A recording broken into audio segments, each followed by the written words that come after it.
हाँ जी, फाइनल वालों, आज हम आपका नेक्स्ट टॉपिक डिस्कस करने जा रहे हैं, एग्रीकल्चरल इनकम। ये जो एग्रीकल्चरल इनकम है, ऑब्वियसली आप लोग इसको कैपिटल गेन के साथ पढ़ते हैं और आपके मॉड्यूल के अंदर में बेसिक में भी कवर किया गया है, इसका रेलेवेंस कैपिटल गेन के साथ भी आता है। अच्छा, अब इसमें से कौन सा पार्ट पूछा जाता है मैं आपको क्लियर बता दूं। इसमें से आप लोगों को एक तो कंपोजिट इनकम पूछा जाता है। ये जो कंपोजिट इनकम वाला पार्ट है, ये आपको मोस्टली पीजीबीपी के साथ पूछा जाता है। दूसरा, आपको कंपोजिट इनकम फॉर अदर्स पूछा जाता है, ये आपको इंडिपेंडेंटली एग्रीकल्चर के साथ पूछा जाता है। और तीसरा, टैक्स कैलकुलेशन करते वक्त मेथड ऑफ एग्रीगेशन को आपको बहुत ज्यादा पूछा जाता है। तो आई एम श्योर आप ये बहुत अच्छे से पढ़ लेंगे। अच्छा जी, तो ये एग्रीकल्चर में क्या होता है, इसका ट्रीटमेंट क्या होता है, यहां पे भी बड़ा इंपॉर्टेंट सा पार्ट आपको आता है when it comes to final level. तो हमें ये चैप्टर को फटाफट कंप्लीट करना है चार्ट रिवीजन से, एंड आई एम श्योर ये चार्ट रिवीजन आपको वैल्यू ऐड कर रहा है। तो प्लीज अपने दोस्तों तक के भी इसे जरूर पहुंचाइएगा, वीडियो को जरूर लाइक कर दीजिएगा। एंड आई एम श्योर अब तक आप लोगों ने मुझे टेलीग्राम एंड इंस्टाग्राम पे फॉलो कर दिया है, सीए विजय सारडा आप सर्च कर लीजिएगा। तो चलिए शुरुआत करते हैं एग्रीकल्चरल इनकम की।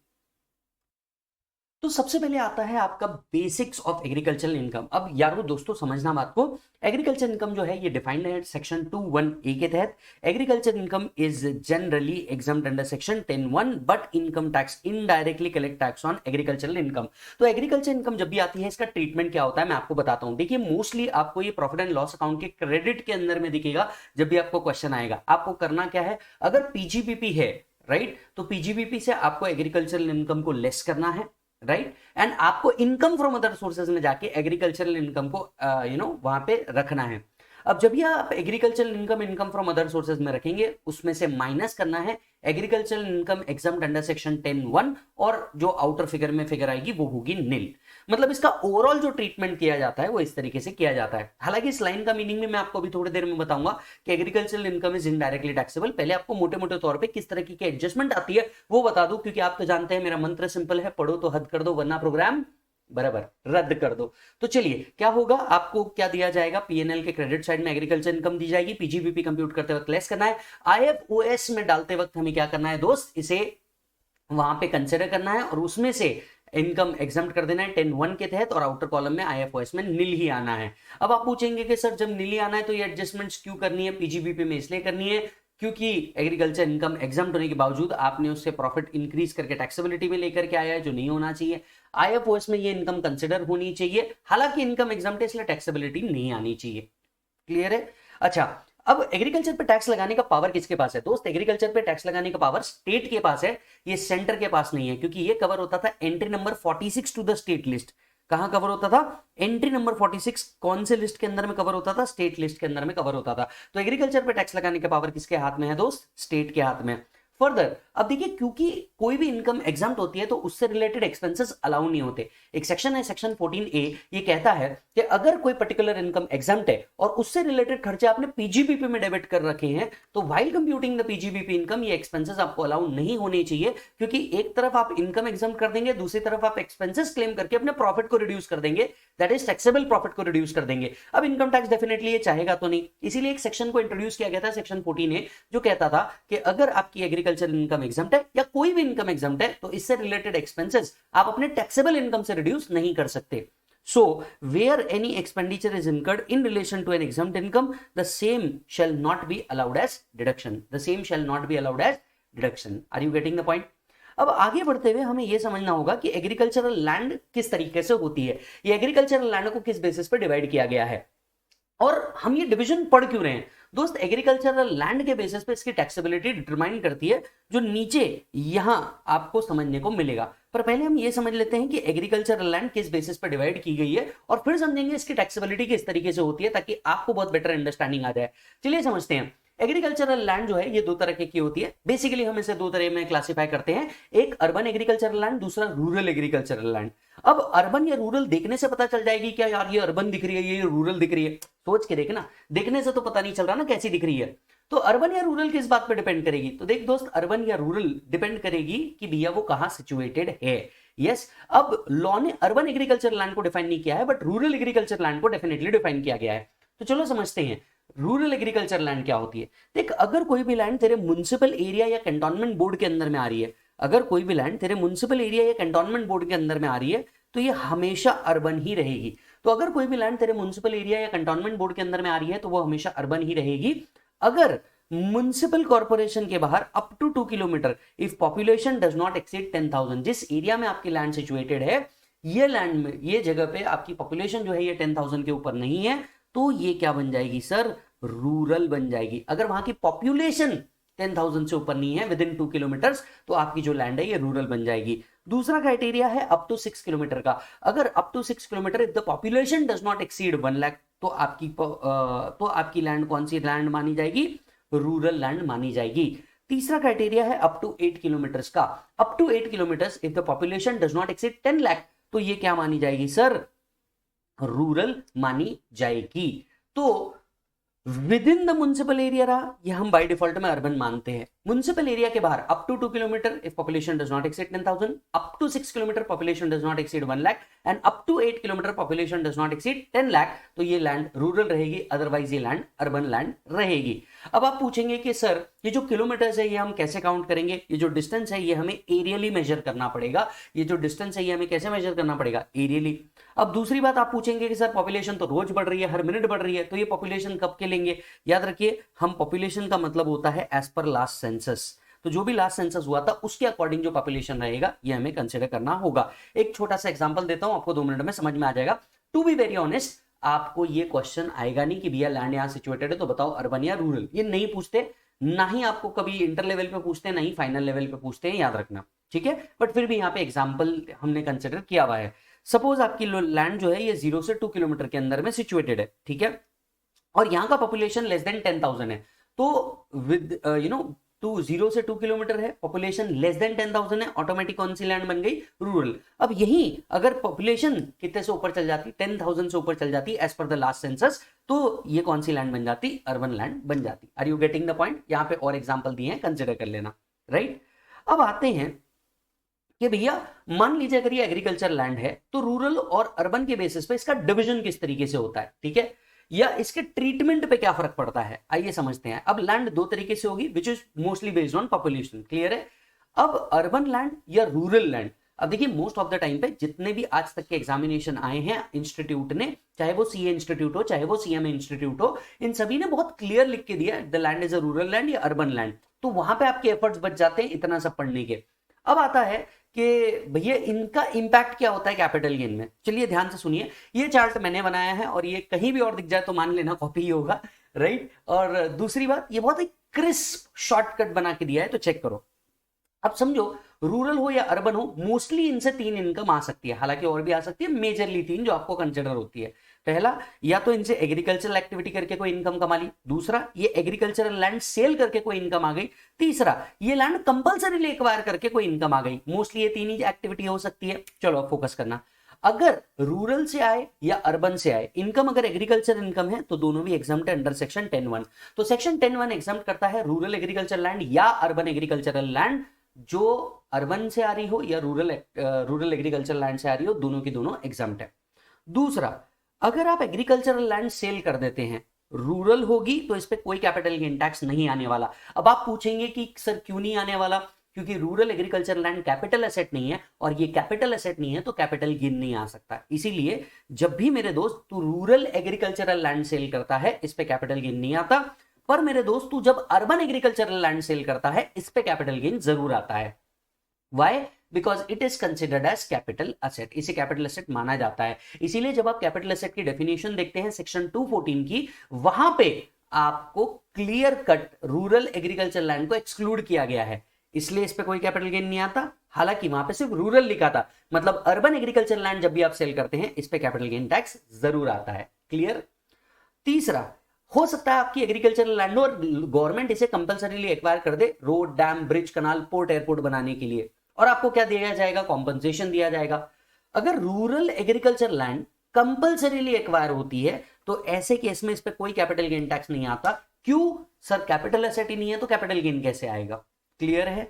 लेकिन अर्बन एग्रीकल्चर लैंड जब भी एक्वायर होती है इस पे कैपिटल गेन आता है, बट अगर आप कंडीशन सेटिस्फाई करते हैं जो 1037 में दी हुई है तो ये कैपिटल गेन नहीं आएगा। तो rural agriculture land compulsorily acquire होगी, नो कैपिटल गेन।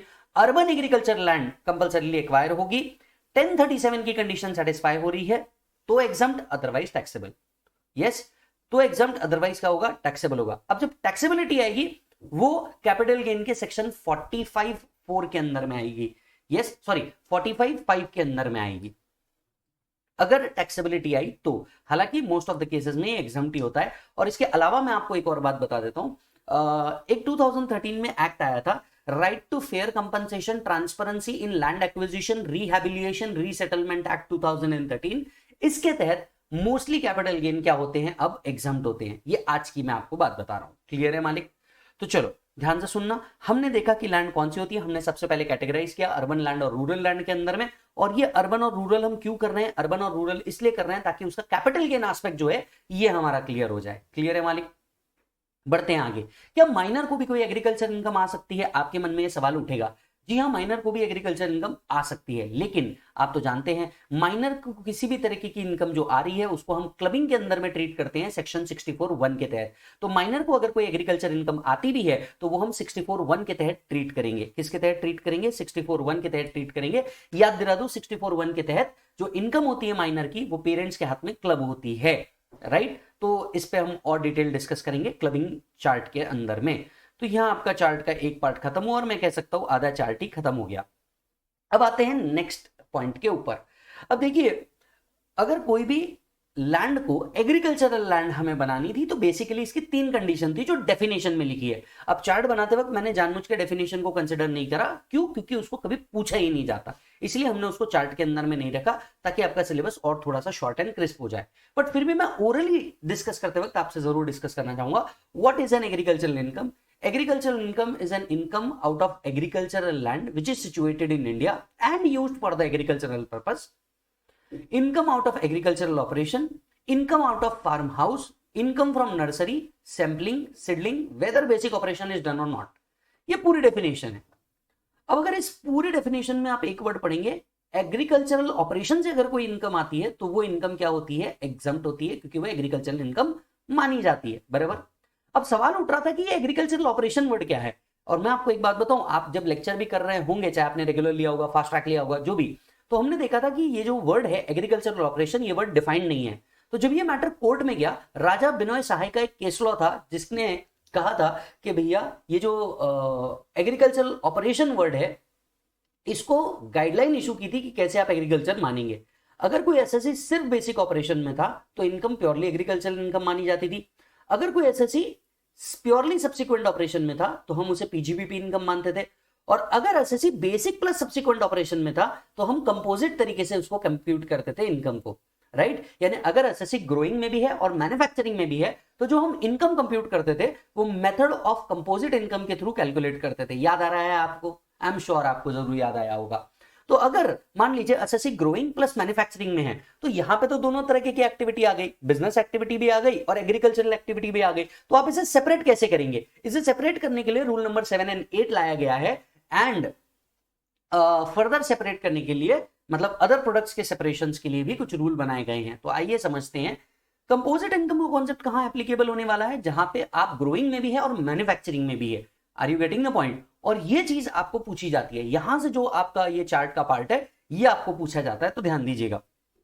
तो एसएससी में have composite income which is partly agriculture and non agriculture which needs to be disintegrated. तो जितना एग्रीकल्चर है जितना नॉन एग्रीकल्चर है हमें इसे क्या करना होगा? सेपरेट करना होगा ताकि हम इसे क्या कर सके? डिसइंटीग्रेट कर सके, right? No deduction is permissible for expenditure incurred by the SSC. अब सबसे पहले क्या हुआ, जब एग्रीकल्चर और नॉन एग्रीकल्चर एक्टिविटी को अलग अलग करना था तो गवर्नमेंट ने ना एक रूल लाया, रूल नंबर 7 और 8। इसके तहत इंडिया से दैट टाइम जो सबसे ज्यादा एक्सपोर्ट होते थे वो थे टी, कॉफी एंड रबर।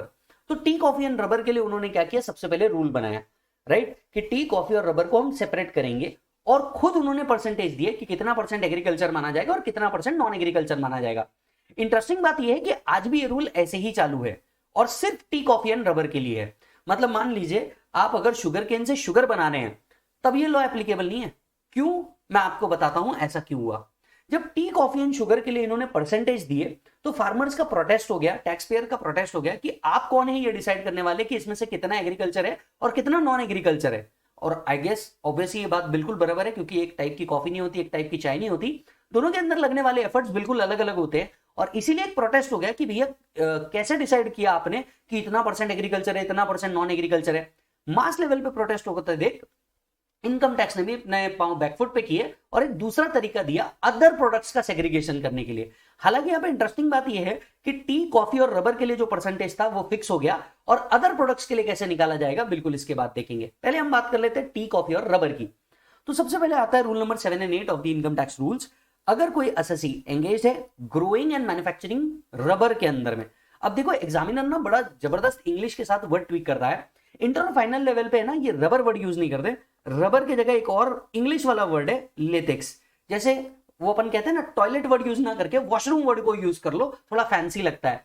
तो ये भी रबर को वर्ड यूज ना करके लेटेक्स को वर्ड यूज कर लेते हैं। बुलाती है मगर जाने का नहीं, आप लोगों ने याद रखने का, रबर की जगह एक और वर्ड यूज हो सकता है लेटेक्स। तो बिल्कुल अच्छे से याद रखना, फैंसी वर्ड है, बाकी मीनिंग सेम ही है। सो अगर ऐसे ग्रोइंग एंड मैन्युफैक्चरिंग दोनों में है, किसके, लेटेक्स या रबर के, तो आपकी 65% इनकम एग्रीकल्चर मानी जाएगी, 35% इनकम नॉन एग्रीकल्चर मानी जाएगी। यस, नॉन एग्रीकल्चर का मतलब या तो आप इसे पीजीबीपी में डालो या तो आईएफओएस में डालो, मोस्टली पीजीबीपी होता है। अगर SSC growing and manufacturing coffee, grown and cured, मान लीजिए एसएससी कॉफी बिजनेस में है, ग्रोइंग एंड मैन्युफैक्चरिंग, कॉफी को ग्रो भी करते हैं और कर्ड भी करते हैं, 75% एग्रीकल्चर माना जाएगा, 25% नॉन एग्रीकल्चर माना जाएगा। मान लीजिए अगर कॉफी ग्रो करते हैं, कर्ड करते हैं, रोस्ट भी करते हैं, रोस्ट भी कर देते हैं, तो ऐसे केस में 60% एग्रीकल्चर माना जाएगा, 40% नॉन एग्रीकल्चर माना जाएगा। अगर SSC growing and manufacturing T business में है, मतलब अगर वो चाय के बिजनेस में है, तो ऐसे केस में 60% एग्रीकल्चर, 40% नॉन एग्रीकल्चर। एक बार चेक कर लीजिए क्या बोल रहे हैं वो कह रहे हैं rubber 65-35, coffee grown and cured 75-25, coffee grown cured roasted 60-40 and tea क्या होगा बेटा 60-40, बराबर है। अब ध्यान से समझना, ये तो कौन सा हो गया आपका, ये बन गया बेटा आपका टी, कॉफी एंड रबर का। लेकिन जैसा कि मैंने आपको बताया मास एजिटेशन हुआ था और उसके अंदर में वो लोग बोल रहे थे आप कौन होते हुए डिसाइड करने वाले कि 65% ही एक्टिविटी एग्रीकल्चर है, 35% ही एक्टिविटी नॉन एग्रीकल्चर है, ये आपने कैसे डिसाइड किया। इस पे मास एजिटेशन हुआ। इनकम टैक्स डिपार्टमेंट ने बचने के लिए बोला कि भैया हम और प्रोडक्ट के लिए लेके आएंगे तो इस पे लोग और भड़क जाएंगे, इसलिए उन्होंने एक सेफर साइड रूल खेला। अदर प्रोडक्ट्स के लिए क्या लेके आ गए, कंपोजिट इनकम, कि भैया अगर कोई एसएससी अदर प्रोडक्ट्स में है, अब अदर प्रोडक्ट्स क्या हो गया, किसी भी चीज का ग्रोइंग या मैन्युफैक्चरिंग, जैसे शुगर केन से शुगर बनाना, सनफ्लावर से sunflower oil banana, any other product which is other than T, coffee and rubber, इनका जो PGBP income and agriculture income है ये कैसे सेपरेट किया जाएगा। अब देखिए यहाँ पे दो बातें होती है और मैं आपको एक एग्जाम्पल के तहत समझाऊंगा, आपको बहुत अच्छे से समझ में आएगा। सपोज कीजिए मैंने 100 टन शुगर केन उगाया, जिसमें से 30 टन मैंने डायरेक्टली सेल कर दिया किसी दूसरी शुगर फैक्ट्री को, जहां पे मैंने मैन्युफैक्चरिंग नहीं की। मैंने 100 टन उगाया और 30 टन मैंने डायरेक्टली सेल कर दिया किसी भी दूसरी शुगर कंपनी को। अब जो मैंने उगा के डायरेक्टली सेल किया, यहां पे तो सिर्फ ग्रोइंग एंड सेलिंग एक्टिविटी है, मतलब ये इनकम तो प्योरली कौन सी होनी चाहिए, बिल्कुल सही जवाब एग्रीकल्चर होनी चाहिए, इसमें तो पीजीबीपी का कहीं रोल ही नहीं है। तो अगर मैंने 30 ton sugar cane directly sale कर दिया तो प्योरली मेरी जो इनकम होगी वो एग्रीकल्चर इनकम बनेगी। यहाँ एआई का मतलब आर्टिफिशियल इंटेलिजेंस नहीं है, एग्रीकल्चर इनकम है। आप अपना इंटेलिजेंस जरूर चलाइएगा। सुनिए, सो अगर मैंने 30 टन डायरेक्टली सेल कर दिया तो इसके केस में क्या होगा दोस्त, whatever is the sale value minus cost of cultivation, ये आपका एग्रीकल्चरल इनकम बन जाएगा, राइट। तो 30 टन जो मैं डायरेक्टली सेल कर रहा हूं वो मेरे लिए क्या बन जाएगा, sale value minus cost of cultivation, agricultural income, ठीक। अब बचता है 70 टन। ये 70 टन मैंने मेरी ही शुगर फैक्ट्री में यूज कर लिया, विजय शुगर्स, बराबर है। तो विजय शुगर्स में मैंने 70 टन को यूज कर लिया। अब समझना, ये जो 70 टन में मेरे कंपनी में यूज कर रहा हूं, यहाँ पे ग्रोइंग एक्टिविटी भी है और मैन्युफैक्चरिंग एक्टिविटी भी है, मतलब मुझे डिसइंटीग्रेट करना पड़ेगा एग्रीकल्चरल एक्टिविटी कितनी और पीजीबीपी एक्टिविटी कितनी। अब सबसे पहले मैं जाता हूं रूल नंबर 7 एंड 8, मैं देखता हूं भैया शुगर के लिए तो कुछ कहा ही नहीं है, अब कैसे निकालें। जब शुगर के लिए कुछ नहीं कहा तो ऐसे केस में इन्होंने कहा कि चलिए फेयर मार्केट वैल्यू की बेसिस पे निकालते हैं। अब ये फेयर मार्केट वैल्यू के बेसिस पे कैसे निकालिए, सुनिए। जब भी आप अपना शुगर लेट्स से खुद की मैन्युफैक्चरिंग के लिए यूज करना चालू कर दें, तो हम सबसे पहले एग्रीकल्चर एंड नॉन एग्रीकल्चर को डिसइंटीग्रेट करेंगे, ठीक है। दो तरीके की इनकम अराइज होगी। एग्रीकल्चर कैसे निकालेंगे, what ever is the fair market value, जिस दिन आप इसे मैन्युफैक्चरिंग के लिए लेके आ रहे हैं उस दिन का फेयर मार्केट वैल्यू लिया जाएगा, इसमें से कॉस्ट ऑफ कल्टीवेशन माइनस किया जाएगा, आपकी इनकम एग्रीकल्चर इनकम मान ली जाएगी। लॉ यहां पे ये बोलता है कि भैया देखो जहां जहां पे भी एक्चुअल सेल वैल्यू अवेलेबल नहीं है वहां पे आप उस चीज का फेयर मार्केट वैल्यू ले लो। तो अब आप मार्केट में तो दे नहीं रहे, आप तो खुद मैन्युफैक्चरिंग में यूज कर रहे हैं। अगर ये मार्केट में बेचते तो सेल वैल्यू आता, पर सेल वैल्यू अवेलेबल ना है तो मार्केट का फेयर मार्केट वैल्यू उठा लो, इसे सेल वैल्यू अज्यूम कर लो, काम खत्म। तो फेयर मार्केट वैल्यू में से कॉस्ट ऑफ कल्टीवेशन माइनस करना, आपका एग्रीकल्चर इनकम मिल जाएगा। अब आते हैं बिजनेस में। बिजनेस में आपने शुगर बना ली होगी, शुगर केन से गुड़ बना ली होगी, जैगरी बना ली होगी और फिर सेल कर रहे होंगे, व्हाट्सएवर आपने जो कुछ भी बनाया। अब जब भी आप क्या कर रहे हैं दोस्त, सेल कर रहे हैं, द सेल वैल्यू। अब यही प्रोडक्ट अगर मार्केट से खरीदते आप तो फेयर मार्केट वैल्यू पे खरीदते, तो जो फेयर मार्केट वैल्यू आपने एग्रीकल्चर इनकम को कंसिडर करने के लिए लिया, वही फेयर मार्केट वैल्यू अब आप मान लेंगे कॉस्ट। यही फेयर मार्केट वैल्यू अब क्या मान लेंगे आप, कॉस्ट। तो आप इसमें से क्या कर देंगे, माइनस कर देंगे fair market value of the product. तो सेल वैल्यू जितने में आपने शुगर बेची, अब यही शुगर केन मार्केट से खरीदते तो कॉस्ट में खरीदते, तो उन्होंने क्या किया, जो फेयर मार्केट वैल्यू आपने एग्रीकल्चर इनकम के लिए कंसिडर की है, वही फेयर मार्केट वैल्यू आप पीजीबीपी कंप्यूट करते वक्त क्या कीजिए, माइनस कर दीजिए। अब यहाँ पे ब्रैकेट डाल सकते हैं फॉर मोर क्लैरिटी। हालांकि आप एक भी प्रॉब्लम सॉल्व करेंगे जो मैं आपको मॉड्यूल का भी रेफर करूंगा, उसमें भी आपको समझ में आ जाएगा। तो आप इसे अज्यूम कीजिए कॉस्ट और ये माइनस कर दीजिए, प्लस मैन्युफैक्चरिंग के लिए या सेल्स के लिए कुछ खर्चे लगे हैं, आप वो भी और एडिशनली माइनस कर दीजिए। जो भी आएगा ये आपका पीजीबीपी इनकम बन जाएगा। क्लियर है? चलो वापस से देखते हैं। अगर एसएससी ये कब एप्लीकेबल है, ग्रोइंग एंड मैन्युफैक्चरिंग दोनों एक्टिविटी में है, तो आपको ये कंपोजिट इनकम लगेगा। पहले कंपोजिट इनकम टी कॉफी और रबर के लिए है, और टी कॉफी और रबर पे जब बहुत गुस्सा आ गया तो लोग ने अदर्स के लिए भी दोनों फॉर्मूला दिया हुआ है। अगर एसएससी टी कॉफी रबर में है, इन केस ऑफ रबर अगर ग्रोइंग एंड मैन्युफैक्चरिंग में है 65 agriculture 35 non agriculture, coffee grown and cured होगा 75-25, कॉफी ग्रोन कर्ड रोस्टेड भी होगा 60-40, चाय के केस में 60-40। अदर्स के केस में कंपोजिट इनकम कैसे निकलेगा, अगर आपने डायरेक्टली सेल कर दिया तो सीधा sale value minus cost of cultivation agriculture है, यही प्रोसेसिंग में ला लिया तो दो इनकम आएगी, एग्रीकल्चर भी पीजीबीपी भी। एग्रीकल्चर कैसे निकलेगा, fair market value minus cost of cultivation. PGBP कैसे निकलेगा, sale value minus fair market value minus expenses on sales, ये आपका पीजीबीपी इनकम निकल जाएगा। क्लियर है मालिक? चलिए, अब हो क्या रहा था जरा ध्यान से सुनना। और टैक्स चोरी हो रही थी जिसके कारण मेथड ऑफ एग्रीगेशन आया। भले ही चार्ट रिवीजन है पर भाई पढ़ेंगे तो मजे से पढ़ेंगे, समझ के पढ़ेंगे कि मेथड ऑफ एग्रीगेशन किस तरीके से वर्क करता है। चलिए ध्यान से सुनिए अब मेथड ऑफ एग्रीगेशन कैसे वर्क करता है, और पहली बात इसे लाया क्यों गया। दोस्त, मेथड ऑफ एग्रीगेशन लाने के पीछे एक बढ़िया सी हिस्ट्री है। हिस्ट्री ऐसी है कि जब एग्रीकल्चरल इनकम को एग्जम्प्ट किया गया था, इसके पीछे का ऑब्जेक्टिव था जो फार्मर थे इनकी एग्रीकल्चर इनकम एग्जम्प्ट करना। बराबर है, मतलब जो प्योरली एग्रीकल्चरल एक्टिविटी में थे। अब इसे ऐसे समझिए, मान लीजिए विजय एक चार्टर्ड अकाउंटेंट है, विजय ने पैसा कमाया और विजय पैसा कमा करके क्या कर लेता है, एग्रीकल्चरल लैंड ले लेता है। विजय के पास बहुत सारा कैश आता था, विजय क्या कर देता था, इसे एग्रीकल्चरल लैंड के थ्रू रूट कर देता था। अब विजय की इनकम जो थी, जो टैक्सेबल होनी चाहिए थी, वो भी एग्जम्प्ट हो जाती थी क्योंकि दिखती है एग्रीकल्चर थी। अब जब असेसमेंट होता था विजय का, तब एओ देखता था यार विजय तो चार्टर्ड अकाउंटेंट है, इसको एग्रीकल्चर इनकम आने का क्या लॉजिक है। और एक मिनट, विजय चार्टर्ड अकाउंटेंट है मतलब जाहिर सी बात है अच्छी खासी इनकम कमा ही रहा होगा, इसको किस बात का एग्जम्पशन चाहिए। लॉ का जो इंटेंशन था, the intention of law was very clear, to give the exemption for the purpose of, बोलो, to give the exemption for the purpose of farmers who are not engaged into business. It was never intended to give you to a businessman. अब बताइए, अडानी जी की agriculture income को आप exempt कर देंगे, ये तो कोई सेंसिबल बात ही नहीं हुई ना, क्योंकि वो एग्रीकल्चरिस्ट है नहीं है, तो सबको मालूम है वो इंडस्ट्रियलिस्ट है, तो उनकी एग्रीकल्चर इनकम क्यों एग्जम्प्ट होनी चाहिए। I hope you are understanding this. तो ऐसा किया गया कि मेथड ऑफ एग्रीगेशन इंट्रोड्यूस किया गया। इस मेथड ऑफ एग्रीगेशन के तहत, ये मेथड ऑफ एग्रीगेशन किस किस के ऊपर एप्लीकेबल किया गया, individual, HUF, AOP, BOI, AJP, इन्हीं के ऊपर एप्लीकेबल किया गया। क्योंकि फर्म और कंपनी के केस में तो ऑब्जेक्ट क्लॉज में बड़ा क्लियर आ जाता है कि आप एग्रीकल्चर में हैं या एग्रीकल्चर में नहीं है, तो छुपा जो सकते हैं वो यही लोग सकते हैं, इसीलिए मेथड ऑफ एग्रीगेशन सिर्फ इन्हीं के ऊपर एप्लीकेबल है। मेथड ऑफ एग्रीगेशन कब एप्लीकेबल है, जब आपकी एग्रीकल्चरल इनकम एक्सीड कर जाए 5000 से और नॉन एग्रीकल्चरल इनकम एक्सीड कर जाए बेसिक एग्जम्पशन लिमिट से। अब यहां जो तीनों लिमिट लिखी है ये बेसिक एग्जम्पशन लिमिट लिखी है, यही अगर 115 बीएसई होगा तो ये जो लिमिट होगी ये 3 लाख रुपीज ही होगी। यहाँ पे एज वाइज डिपेंडेंट है, याद करो, ओल्ड में नॉन सीनियर सिटीजन है, सीनियर सिटीजन है या सुपर सीनियर सिटीजन है, उस बेसिस पे ये 3 डिवाइड किया गया है। हालांकि 115 बीएसई होगा तो एक ही होगा, दैट इज 3 लाख। याद आ रहा है दोस्त आपको? चलिए अब मेथड ऑफ एग्रीगेशन से हम क्या निकालते हैं? मेथड ऑफ एग्रीगेशन से हम निकालते हैं tax. Method of aggregation tax निकालने के लिए यूज किया जाता है, ठीक है। कैसे निकालेंगे? स्टेप नंबर 1 आपको करना होगा agriculture income plus non agriculture income.